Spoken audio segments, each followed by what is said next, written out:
Hi everyone, Vin here from No Nonsense Whiskey. Bit of a strange one today. I'm in the mood for doing some kind of like back officey stuff.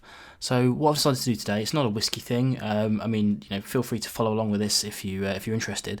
What I'm going to do today is show you my editing process on one of these advent calendar videos that I'm doing, because these are quite quick and easy to churn out. So really this is going to be Adobe Premiere Pro heavy. If you're interested in seeing what I do behind the scenes, I'm going to sort of talk you through the process a little bit. You can get an idea about how I do my thing. I'm not a professional in any way, shape or form. This is all self-taught. If you feel like you've seen something that I can do better or quicker or easier, then feel free to comment below. But if you think I'm a moron, then please do be friendly. Be friendly, let's say, because like I said, I am self-taught and I'm just sort of muddling through it just like anybody else is. So be kind. So without further ado, let's check out the computer. I'm going to make myself smaller now, and hopefully you can see my screen here, and this is obviously Premiere Pro. So right now you can see I've got kind of a list of things here, mostly the last advents and things like that. What I've done is I've pre-saved a template here, which is often the hardest part, is getting a template. And you can see over here, this is my timeline. My intro is here. I don't think any audio will come through, and then I kind of leave my outro here, but obviously that gets moved around depending on how we get on. Over here is what they call the bin.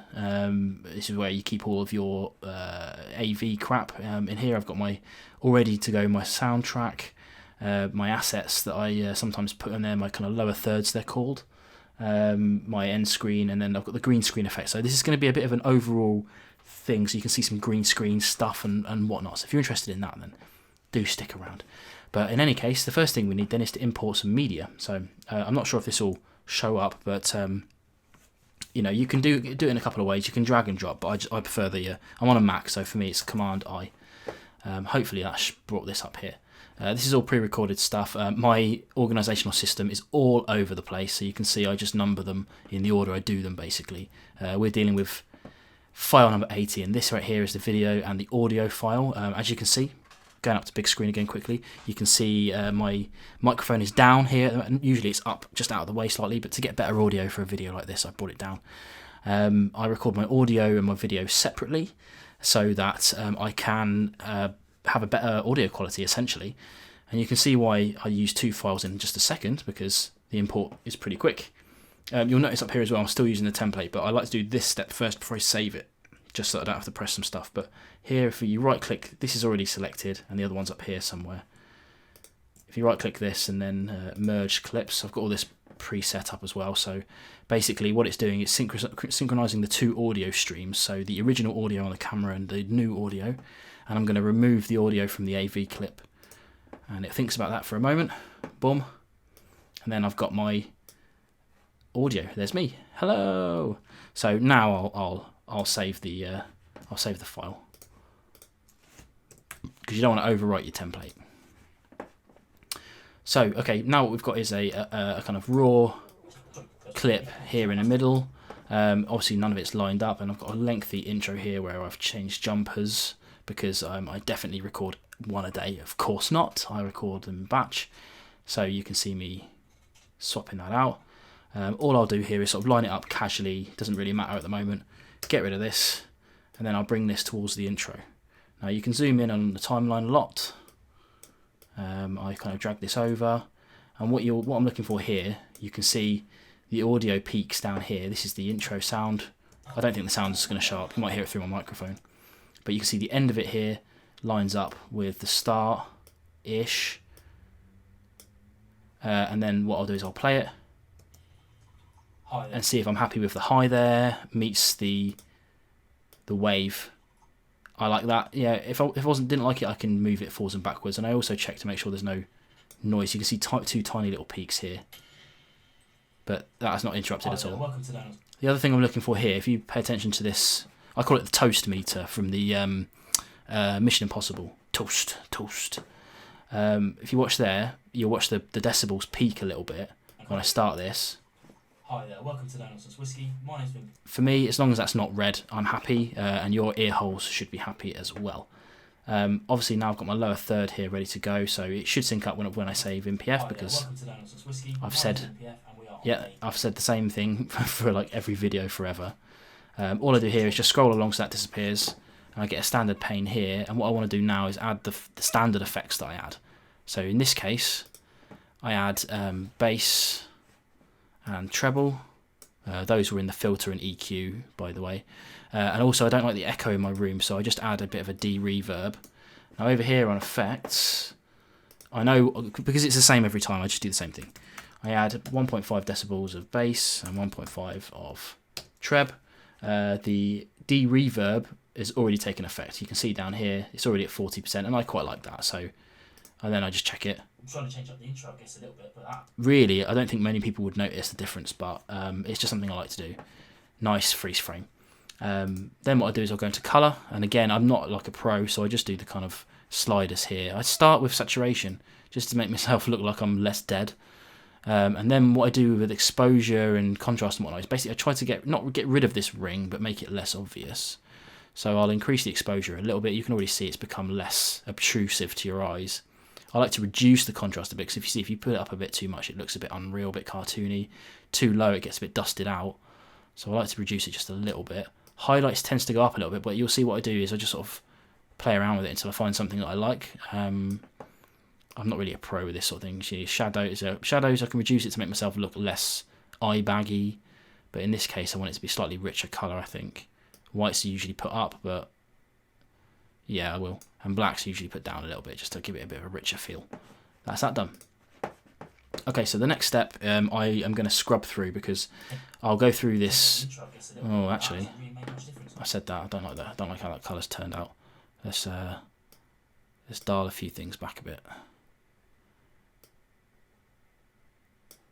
Contrast and the whites.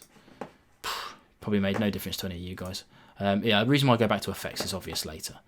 But here, what I'll do is I'll just watch the video. In this case, it's only 4 minutes long, but I'm gonna speed this up a little bit, because you guys don't want to watch this, and you probably don't. Well, let's be honest about it. It's spoilers. So yeah, I'll see you in a few minutes.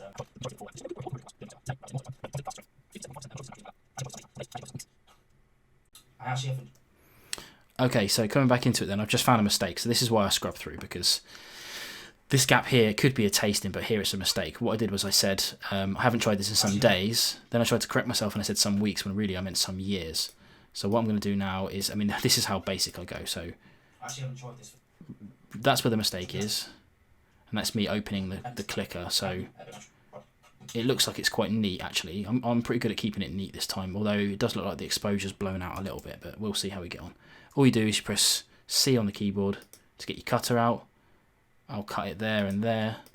Delete this. Put them two together.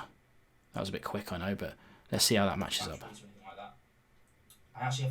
So that was a bit slow. You see there that was a bit slow on the outro. So what I can do is make that a bit smaller.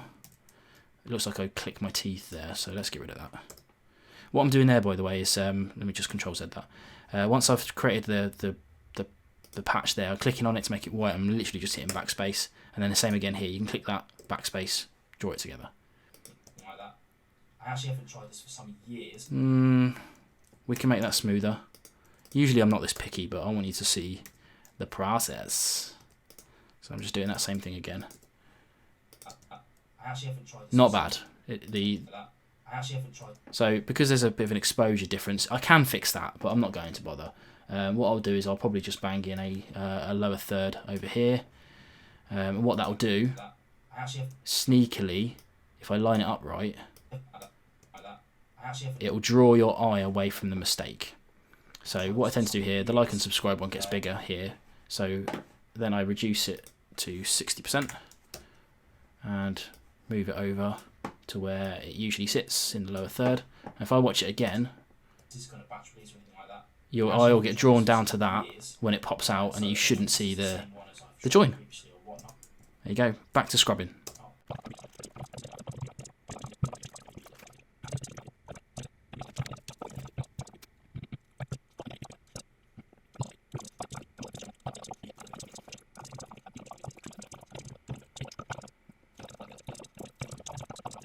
Okay, so I've finished scrubbing through. I haven't found any more mistakes, other than the usual nonsense that I come out with. But so now we're at the end of the video, kind of editing stage for me. Really light on editing. I don't do any kind of B-roll usually. What I'll do now is I'll grab the my end board thing. This is where all of the names show up later, and I'll just drag this over to match where I want it to go over here. Bit of a zoom in. Catch you tomorrow. So what I want there is to basically. Actually, I think I've hit that quite well. Yeah, perfect. What I'll do is I'll match it up with the end of the video, which is my sound here, so that it comes in as I'm speaking, but doesn't leave too much gap at the end. Catch you tomorrow. In fact, I could, if I'm being picky, I could move it over just a little bit more. And we'll keep powering on until Christmas Day. Catch you tomorrow. Perfect. And then you can see here, even though I've got more video left, because it's now gone black, I can cut this. That just makes these sound bits here of me turning the camera off disappear a little bit. So this is where I would normally process the video, because I don't usually add anything extra.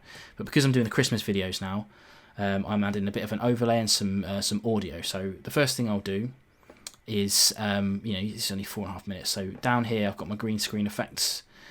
All I want here, you'll notice if I drag this out here, it's dragging some video and some audio down the bottom. I don't want that. I just want the video part of this because there's no audio to this.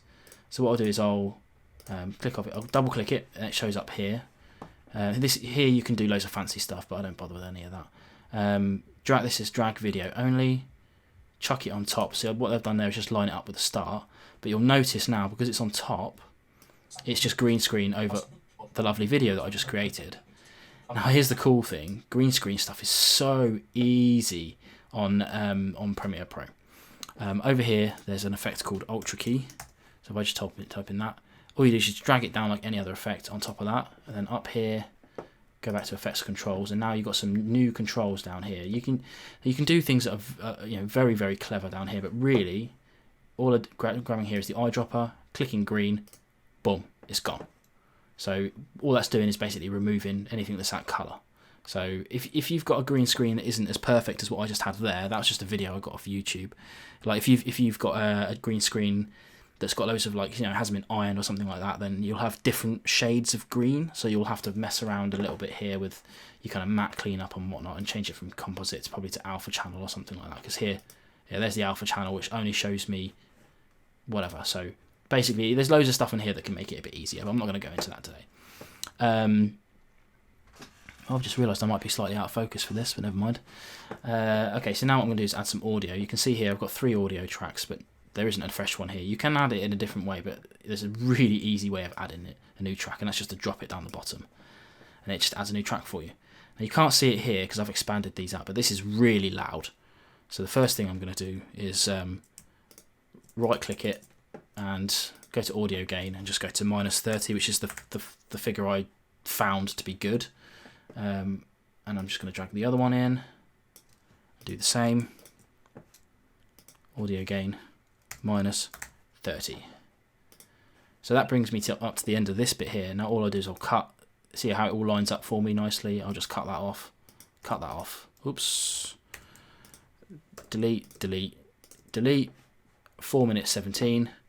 And at this point you can watch it back again, but I'm happy with what I've done. I'll hit save. And then here it's Command M to go down the export. Couple of key things you need to remember here is that you need to change this to entire sequence, otherwise you're just going to get a small part of it. Up here, the format, I picked this one because it does really good video, but underneath the presets here it's got scrolling down, YouTube, and you can do 4K if you want, but I just stick to 1080p to be honest, because I don't need to go any more than that. Output name I change, and here you can see all my other gubbins. This is day 12, so I'll just click on the previous one, day 12, and that will give me all of the stuff I need here. I don't need to change any of this. Estimated file size is important, and then you'll hit export. Here it will just give you an estimated time for the audio previews, but when that's done, it will click into the actual rendering, and you can see how quick that is for me because I've got a really good Mac, to be honest. I'll just wait for that so you can see it, but that'll be the end of this video. There you go. So this is going to take about 2 minutes for 500 meg. It's going down all the time, so if you timed it, it'd be less than that. back to big screen. Yeah, of course. Now what I'll do is I'll upload that to YouTube. I'll do a thumbnail and whatnot. I won't take you through that today. This was just a video editing side of it. Bit of a longer video, of course. So it's probably just edited down, but hopefully you enjoyed this little look behind the kind of back office stuff that I do. This isn't me just like mashing out videos. There's a little bit of thought behind it. Not much. Other guys out there do way more editing than me. And it takes them days, hours and hours and days to produce this stuff. You can see a quick video, 4.5 minute video, I can produce fairly quickly these days. But yeah, hopefully you enjoyed this. If you did, give us a thumbs up. Let us know in the comments below if you got to the end of the video, and if you want to see more stuff like this. I can't promise I'll do it very often, but yeah, hopefully this has come out okay, because I'm recording this and I genuinely don't know if that's recorded my screen or not. But yeah, in any case, I'll catch you on more no nonsense whiskey videos and the whatnot in the future. Cheers.